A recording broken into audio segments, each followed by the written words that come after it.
Hello and welcome to Bloomerang Volunteer. In this session, we're going to be looking at the sign-up workflow at both the organization and the opportunity level. Let's start with the organization level. If I wish to sign up for this organization, I'm going to provide my email as we've seen in previous videos.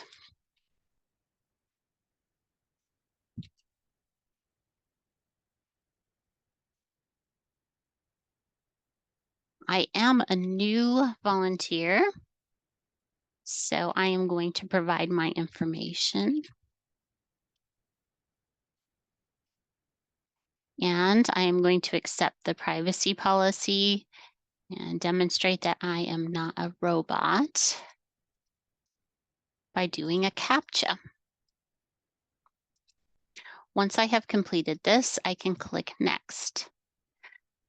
This is the sign-up workflow for the organization. Remember that the organization is the highest level. So if you put information into this particular sign-up workflow, it will flow down into the opportunity levels. So here you are going to be asked to put in, for example, a bio. Keep in mind, all of the different opportunities and organizations that you sign up for are created by individuals with that organization or that opportunity, and they will look different. So this is just an example. So you are going to be doing a combination of doing drop downs, typing in information. Perhaps it's going to be check marks that you will do. Anything that has a red asterisk is required in order for you to move on. You'll also notice that when I clicked this asterisk, another window popped up that is asking me to upload a copy of something. When you need to do that, you can click here and your computer download area will come up, so you can just put in whatever it is they're asking for. And then you'll go to next step. Now, because I've not completed everything, I can't go into the next step, but I will show you that the next page will ask you to select your availability, which will then flow down into opportunities with this organization. And then after that, your sign up will be complete. So this is an example of a sign up workflow at the organizational level. Let's look at the sign up workflow at the opportunity level. So let's say that I would like to sign up for this particular opportunity before school breakfast program events. I'm going to click on the plus sign and it'll take me into the sign up workflow process for this particular opportunity. As you can see, this looks very different because what has been selected for me to fill out is different for this opportunity. So I will need to click the answers to my questions and click next. Usually the very first page will just be form questions. These are just going to be some very basic informational questions that they are trying to gather information from you. This takes me to the very next page, which is qualifications. So if I have any qualifications that I have filled out at the organizational level, those will transfer down. And so you can see that automatically first aid training was already checked off because I have filled out that qualification at the organizational level. But for this opportunity, there are some other qualifications that might make it so that I can sign up for different roles depending on if I'm qualified or not. I know how to use a dishwasher. I can be a host or hostess. I also have kitchen experience. So I can click off whichever ones apply to me, keeping in mind that I want to ensure that I do have those qualifications. And also I want to click off as many as I can in order to open up more opportunities for myself. After that, I'm going to click on the next step.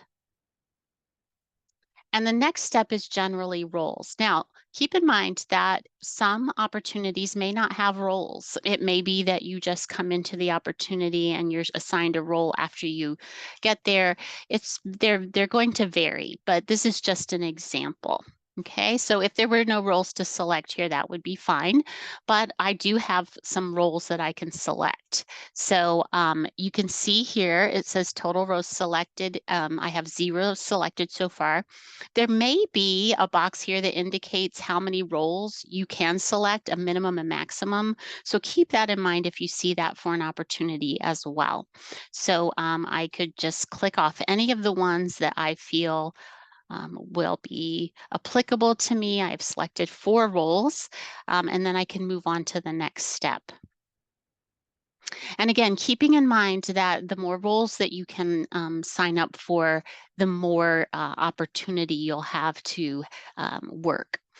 So my availability, as you recall, I indicated that if you filled this out at an organizational level, it would flow down. And that's what I've done. I've already filled mine out at the organizational level. But let's say that I know in particular, Saturday, July 8th, I usually am not available all day, but that day I actually am available all day. I can make changes here for this particular opportunity.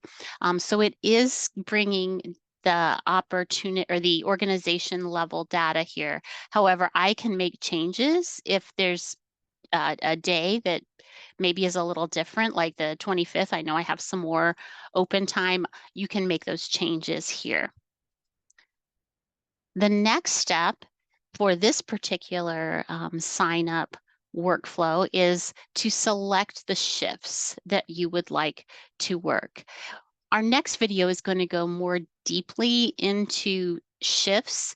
So we're not going to spend too much time here. However, we do want to look at a few things that we can just kind of discuss. So as you can see for the shifts, I could look for keywords. If there's a particular type of shift that I'm interested in, I could put that in here. I can also look according to the different roles that are available. It's a drop down, all the different places that I could work. I could look for different dates. And there's one more filter, and that's if I want a one-time event, I can look for it right here. Okay. I also have these toggles that help to really limit down the shifts where I can hide shifts that are full, hide shifts I cannot select, hide shifts that I'm not available for, and also some where I'm already on the wait list. So here I can decide, I can select the shifts that I would like to participate in. And you can see here that this is letting me know I have conflicts. So we'll talk more about this in the next video, but this is a great way for you to be able to sign up for shifts. If you don't see a shift selection area in the sign up, it may be that shifts are being assigned and they will be assigned on the back end and you will be notified about those from the organization. So that's something that might be an indication if you don't see shifts. Our final step in the process is to let you know that the process is complete. There could be a message from the manager here that might have instructions, directions, those types of things, or it could just be a simple thank you message like we have right here. And as you can see, there's always this indication of the shifts that I signed up for during this process. I can email myself the schedule. I can add this to my calendar, again, Google Calendar or ICS file. And if I have a question, maybe there's something I'm not sure of, I can contact the manager from this particular button as well. After I'm gotten done and I have all of my information, I can go back to the home page and there'll be a lot of information on here. I can see my overview, which will show me a snapshot of all of the information. I can contact the manager, edit my signups, and also connect with the organization as well. So this is the basic session on sign up workflow for an organization or an opportunity. Remember, if you're having any other questions or if you have any areas you need assistance with, you can always reach out to the organizations that you are working with.